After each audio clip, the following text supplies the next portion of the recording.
ఆరోగ్యం విలువ. ఆరోగ్యం పోయిన తర్వాత ఏదైనా చేయడం కంటే ఆరోగ్యం ఉన్నప్పుడే దాన్ని సంరక్షించుకోవడం ఉత్తమం. కాలం విలువ. ఒకసారి కాలం చేజారిపోయిన తర్వాత దానిని తిరిగి పొందలేం. ప్రతి క్షణాన్ని సద్వినియోగం చేసుకోవాలి. డబ్బు నిర్వహణ. సంపాదన ఉన్నప్పుడు దాన్ని జాగ్రత్తగా సేవ్ చేయడం ముఖ్యమైంది. డబ్బు దుర్వినియోగం పతనానికి దారి తీస్తుంది. బంధాల సంరక్షణ.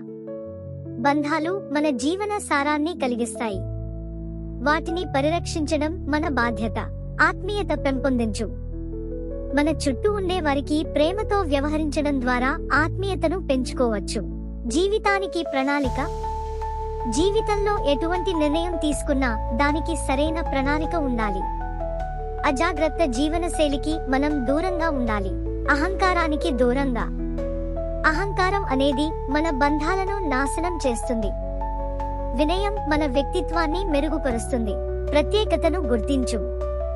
మనం ఎవరికీ పోలిక కాకుండా మన ప్రత్యేకతను గుర్తించి దాన్ని అభివృద్ధి పరుచుకోవాలి.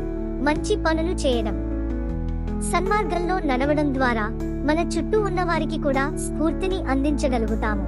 తగినంతకు తృప్తి చెందడం. లాభం, నష్టం అనేవి జీవితంలో సాధారణం. మనకు ఉన్నదానితో సంతోషంగా ఉండడం ద్వారా నిజమైన ఆనందాన్ని పొందగలుగుతాము. ఈ పాఠాలు మన జీవితాన్ని సమతుల్యంగా, ఆనందంగా మలచడంలో కీలక పాత్ర వహిస్తాయి. ఈ ఛానల్ మీకు నచ్చినట్లయితే లైక్ చేసి షేర్ చేయండి అండ్ సబ్స్క్రైబ్ చేసుకోండి. Thank you.